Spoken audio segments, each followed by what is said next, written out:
Y hoy vamos a hablar del tema de alquileres, desahucios. Bueno, ¿cuántos a veces hemos tenido alguna propiedad pues que a lo mejor hemos heredado o que en su día hicimos una pequeña inversión para pues poder tener ahí una pequeña cantidad de dinero que podamos sumar a todos los meses y alquilamos esa vivienda? Bueno, pues vamos a ver qué podemos hacer cuando nos encontramos con ese temido problema o que el inquilino no se va, que no nos paga, en fin, que hay una serie de problemas en los que podemos encontrar. Bueno, pues vamos a dar la bienvenida a nuestro abogado de cabecera, a Miguel Ángel Jiménez. Miguel Ángel, buenos días. Hola, ¿qué tal? Buenos días, Cristina. Bueno, gracias por este ratito que nos dedicas todos los lunes para ver cómo, sobre todo, no meternos en ningún lío. Porque esto de tener un piso alquilado, hay gente que hace las cosas a lo bestia. Yo escuchaba algún caso de gente, no, como la casa es mía y no me paga, cambio la cerradura y lo echo por la ventana. A ver, tenemos derechos y obligaciones, que eso es lo que siempre nos recordáis. Conocer nuestros derechos y nuestras obligaciones. Así que tenemos aquí una serie de cuestiones relacionadas con el alquiler, con los desahucios. Lo primero que te pregunto, Miguel Ángel, ¿qué puede hacer el propietario de un inmueble en el caso de impago o incumplimiento por parte del inquilino? ¿Qué es lo primero que tenemos que hacer? Como bien has dicho al inicio, todo contrato de arrendamiento, igual que la mayoría de las relaciones jurídicas que se establecen entre partes, crean derechos y obligaciones tanto para el inquilino como para el propietario. Un propietario, sin duda, tiene que tener la propiedad a disposición del inquilino en un estado de habitabilidad digno, que es precisamente el objeto del contrato, pero el inquilino, la obligación principal que tiene es la del pago el pago de la renta, que suele ser en la mayoría de las ocasiones la que crea las situaciones de conflicto en dichos contratos. Lo primero que nos recomiendas es que el contrato que hagamos sea legal, es decir, que sea legal. Hay que registrarlo. Esto no vale un acuerdo como antiguamente hacían los hombres del campo, que se daban un apretón de manos, o sí valdría en un momento dado. Mira, el Código Civil, que viene del derecho romano, el Código Civil sigue estableciendo que los contratos se perfeccionan por el mero consentimiento. Quiere decir que no hace falta de ningún modo que sean contratos escritos, sino que verbalmente es suficiente. Eso de darse la mano vale también como contrato. ¿Ah, sí? Ahora bien, sí, por supuesto que legalmente tiene su valía. La cuestión está el objeto de prueba en caso de que las partes, como dice, ya no sean... ¿Que es tu palabra contra la mía? Exactamente. Vale. Entonces, ¿qué ocurre? Que el establecimiento de una serie de estipulaciones dentro de un contrato, pues lo que van a dar es mucha mayor claridad, una mayor precisión a efecto de las relaciones que se van a mantener, y en cualquier caso, en caso de conflicto o interpretación errónea por alguna de las partes, pues se acude al escrito y es mucho más sencillo solventar. Mejor por escrito, que las palabras se las lleva el viento. Miguel Ángel, a ver, tengo la casa alquilada, tengo mi contrato y el inquilino no paga. ¿Puede el propietario entrar, o sea, puedo yo como propietario entrar en mi casa si el inquilino no me paga? Rotundamente no. No, obviamente. Somos aunque la casa propietarios, exactamente, somos propietarios, pero hay que saber que la propiedad está dividida en dos ficciones jurídicas, que es la nuda propiedad y el derecho de uso y disfrute. Podemos ser nudos propietarios porque seguimos manteniendo la propiedad del inmueble, pero no tener derecho de uso y disfrute durante el tiempo que hemos establecido en ese contrato. O sea, que mientras dure el contrato, independientemente de que me pague o no me pague, no me da ningún derecho a meterme en la casa. Ningún derecho. Es más, podríamos tener un problema muy, muy grave, puesto que si es una vivienda de la que estamos hablando, podemos encontrarnos con un delito de allanamiento de morada que tiene unas repercusiones jurídicas muy graves para el propietario que pretenda tomarse esa justicia por su mano, que se ha dado en alguna ocasión, pero no es recomendable en absoluto ese... Estamos hablando, a ver, en el caso de, digamos, que esté en vigor el contrato. Es decir, yo he hecho un contrato, por ejemplo, pues por 5 años y han pasado los 5 años y esta persona no se ha ido. Yo se lo he notificado, no se ha ido y ya se supone que sus derechos han terminado, ¿vale? Los derechos del inquilino. Yo tengo un contrato por 5 años, acaba los 5 años, no te has ido y yo te requiero que te vayas, te doy un plazo, no te vas y ahora yo cojo, cambio la cerradura, o corto la luz, dejo de pagar porque claro, el contrato de luz está a mi nombre, o le corto el agua. ¿Qué pasa? ¿A qué me arriesgo? Pues mira, es cierto que sus derechos respecto de ese contrato han desaparecido, pero no la posesión. Y la ley y la ley protege esa posesión aunque no tenga un justo título que la ampare. Si nosotros, por la vía de hecho, realizamos actuaciones como el corte de agua, cambio de cerradura, el corte de la luz, que en ocasiones ha sido algo frecuente en el pasado y que pues en ocasiones con el anterior Código Penal en alguna ocasión se establecía como una falta leve, ya las faltas han desaparecido y directamente nos vamos a delitos leves y delitos graves. O sea, vamos a ver, Miguel Ángel, tú me estás diciendo que si yo no pago la luz, o sea, ¿estoy obligada a pagar la luz de un inquilino que no me paga? ¿Estoy obligada por ley a pagarle la luz? Si no has hecho con anterioridad lo que es el cambio del contrato, tú tienes que dar las condiciones de habitabilidad a la que te has sometido en el propio contrato. Por tanto, en las ocasiones que nosotros tenemos oportunidad de asesorar previamente al contrato, lo que solicitamos es que el inquilino cambie el contrato de luz y de agua a su nombre y para el caso de que haya algún impago de recibos, ese corte de luz o agua es directamente debido al inquilino y no al propietario. Cuando utilizamos esa medida como medida de presión, estamos cruzando la línea en la que estamos tratando de compeler u obligar a alguien a realizar algo que no quiere. Bueno, aquí ya me imagino que ya entramos en... Hay más preguntas que te hago, pero a ver, imagínate que yo tengo alquilado el propietario, yo le mando una carta, en fin, todas estas cosas hay que hacerlas por escrito, en fin, que quede constancia y todas estas cosas. Y le mando una carta al inquilino y le digo, oye, que te tienes que hacer el contrato a tu nombre, que la luz no te la pago yo más, que te ponga el contrato a tu nombre. Y el inquilino no me hace ni caso. La ley, a ver, yo entiendo que proteja los derechos del inquilino que no está cumpliendo su parte, pero si no me hace ni puñetero caso, no, ¿estoy obligada a pagar la luz? Si lo hemos recogido en el contrato, que es obligación del inquilino realizar ese cambio, nosotros no estamos incumpliendo en modo alguno con no abonar el recibo, en el contrato ya se ha establecido que el inquilino el que asume que él va a realizar ese cambio de contrato y por tanto nosotros no tenemos obligación de continuar con ellos, sino habiendo firmado la documentación necesaria en Hidralia o en Endesa o en la empresa que corresponda, tendríamos suficiente. Lo que pasa es que hay que recogerlo bien en el contrato con carácter previo. ¿Y si no viene? ¿Y si ese tema no se ha tocado en ese momento, en el momento de hacer el contrato no se habló, no se mencionó siquiera, no se dio ni siquiera por hecho? Es decir, ha llegado un momento que se hizo un alquiler, en el contrato es un contrato muy básico. Yo, fulanita de tal, te lo alquilo a ti por un precio de tal, por la cantidad de tal, y punto. Y no se menciona nada de eso. Pues los suministros te va a tocar pagarlos y reclamarlos a posteriori al inquilino. O sea, que a mí el inquilino me puede denunciar si no le pago el agua o la luz. ¿Sí? Si se la cortas como tal, si ya hay unas cuestiones de necesidad, ya podríamos discutirlo, pero realizarlo como actuación voluntaria y dolosa, como se suele denominar en el derecho penal, a una actuación que lo que pretende es forzar esa situación que a todas luces es injusta a los efectos que nosotros planteamos, pero verdaderamente va cruzando los parámetros que la ley también marca. Claro, en fin, estoy obligada a hacerlo. A ver, imagínate, me deja de pagar el inquilino, ¿cuántos meses impagados son necesarios para presentar la demanda de desahucio? Yo sé que en esto ha cambiado la ley. Antiguamente el proceso era como mucho más largo, ahora se llamaba el desahucio express y este tipo. Eso sí, eso realmente, los plazos en que han cambiado.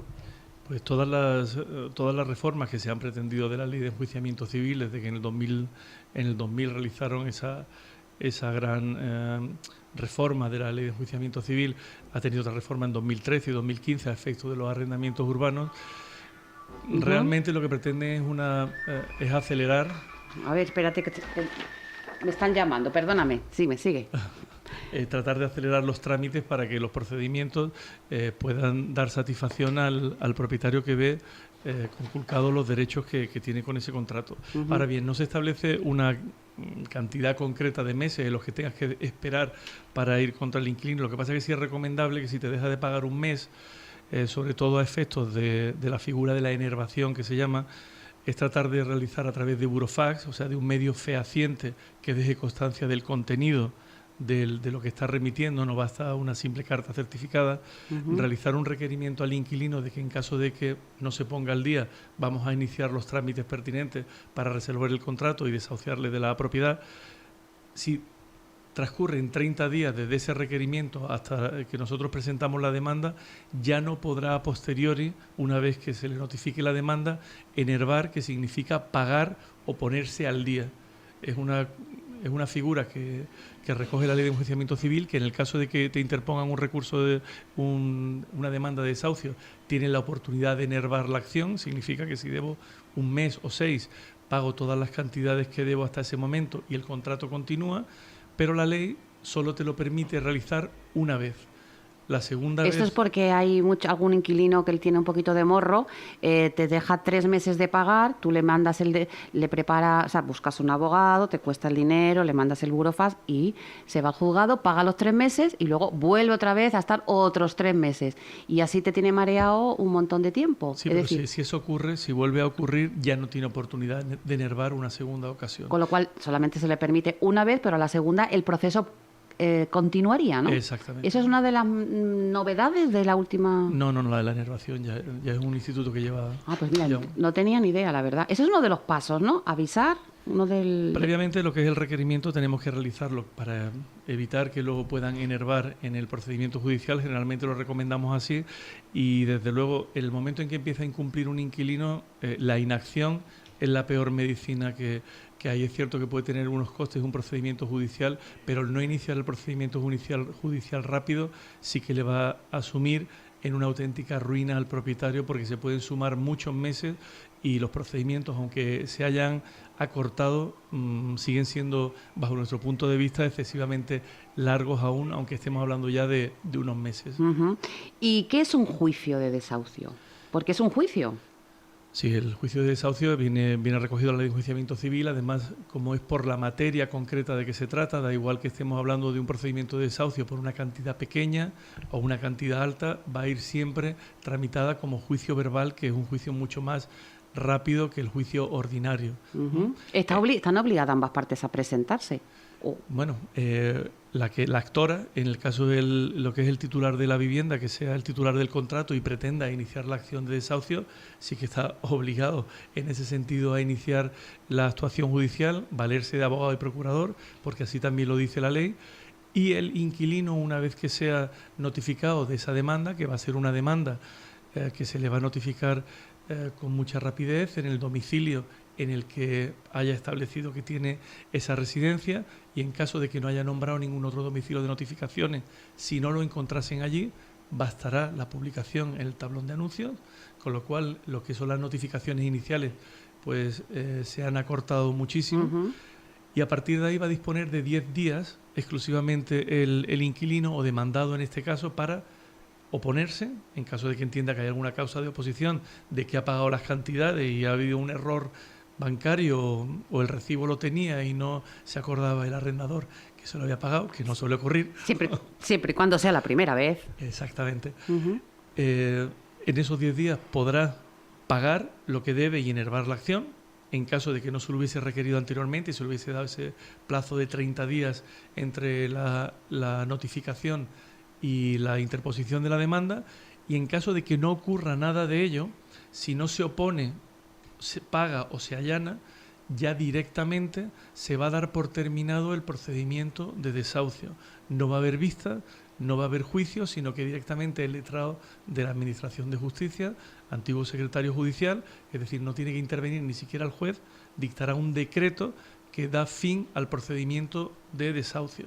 Que dé fin al procedimiento de desahucio no significa que quede ahí, sino que hay establecida una fecha de lanzamiento y unas cantidades concretas a las que es condenado, tal y como venía recogido en la demanda. Bueno, yo creo que cualquier propietario que se encuentre en esta situación, lo primero que quiere es recuperar la vivienda, pero se supone que una vez que ya se da la fecha de lanzamiento, ya es cuestión de, bueno, en fin, de que no haya mucho follón en la policía, que le llegue la orden, en fin, que lo organicen. Pero ¿qué pasa con las cantidades, las cantidades que te dejó a deber? Porque, bueno, ya este señor se va, ya como que, bueno, ya ha recuperado la casa y esta persona, pues te dice que no tiene dinero, que no tiene dinero. Eso caduca, o sea, eso, no caduca, no, la palabra no es, prescribe. Perfecto, técnicamente hablando, es la diferencia entre caducidad y prescripción. Sí. Perfecta. Y en este sentido se continúa o puede continuar. Por supuesto, no es una obligación del propietario, pero lo lógico y natural es que continúe la ejecución dineraria, que se llama, o sea, exclusivamente no para el lanzamiento que ya se ha producido o el abandono de la vivienda, sino para continuar hasta poder conseguir el cobro de los adeudados. ¿Así cuánto tiempo? Pues mira, en principio la prescripción para el cobro de deuda está en 5 años. Yo lo que te comento es que solemos realizar lo que son búsquedas de bienes en caso de que veamos que hay una persona que es insolvente en ese momento o no veamos bienes presentes que podamos embargar, ya sea porque no hay un trabajo conocido o no llega al mínimo para poder embargar, o no tiene una casa o no tiene ningún bien mueble. Lo que solemos hacer es anualmente consultar el punto neutro judicial que se llama en ejecución y vamos a enterarnos pues si tiene una acción de alguna compañía conocida, si se ha comprado un coche, se ha comprado un coche, una moto, si ha heredado, ¿qué ocurre? O sea, hay gente que muchísimo después del tiempo de prescripción legal hemos conseguido embargarle porque pensaban que habían prescrito precisamente esas deudas y hemos estado cada año rompiendo esa prescripción para que pueda continuarse por parte del propietario la recuperación de su derecho. Significa que cuando ya el propietario ha recuperado su vivienda y hay una deuda, pues no sé, vamos a poner de 3.000 euros, ha dejado 3.000 euros, empieza a correr el tiempo o sea, un año, al año o a los 5 años. O sea, digamos, está, digamos, viva la deuda durante 5 años de esos 3.000 euros, pero si mi abogado envía un burofax al juzgado diciendo sigo interesado en recuperar, en cobrar esa cantidad, empieza a contar otra vez de cero otros 5 años más y así el resto de la vida. No son exactamente 5 un burofax. No es un burofax, sino que simplemente se vuelve a solicitar directamente en el mismo procedimiento de ejecución para mantener viva esa ejecución y que no caduque la instancia. O sea, que los que se van de rositas, que no se piensen que se van de rositas. A lo mejor dentro de 15 años puede aparecer un embargo porque la vida le ha sonreído, se va a casar, se va a comprar un piso y se encuentra con un embargo. Eso no se les... Esa búsqueda, vamos a decir, de bienes de esa persona que debe dinero, ¿qué se hace? ¿A través de los juzgados? O sea, el juzgado revisa que tiene por supuesto, por el registro de la tema propiedad. De protección de datos podemos realizar una serie de búsquedas en los registros públicos, pero hay acceso que lo hacemos a través del Instituto Nacional de Estadística y a partir de ahí el letrado de la Administración de Justicia y a los solos efectos del procedimiento judicial de que se trata nos transmite a los letrados una información que no puede salir de ese procedimiento, pues a efectos de que podamos saber si sale alguna referencia catastral a nombre de esa persona, si tiene una motocicleta, una acción, un plan de pensiones.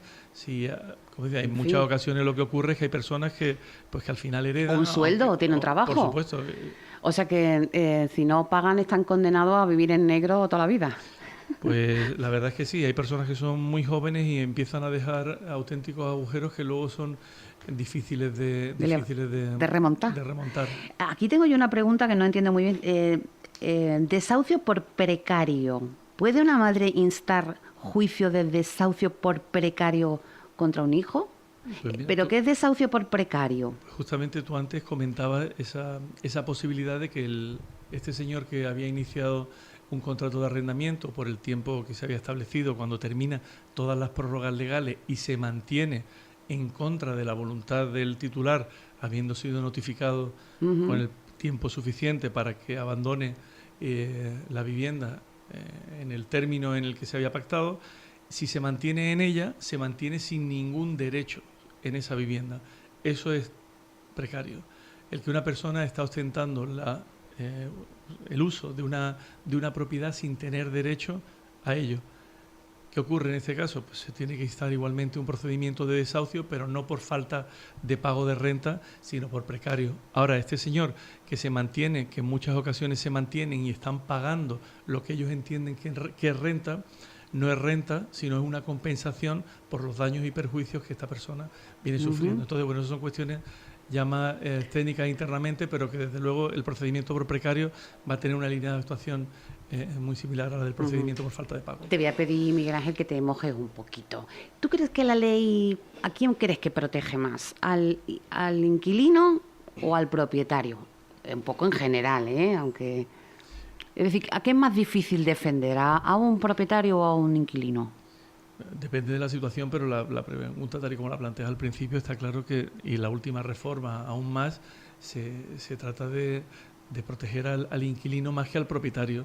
Y en ocasiones esto es lo que solapa muchas veces, bajo mi punto de vista y mi opinión, es la inacción de los poderes públicos para tomar ellos cartas en el asunto a efectos de viviendas sociales, de alquileres verdaderamente un poco más económicos, de controlar un mercado.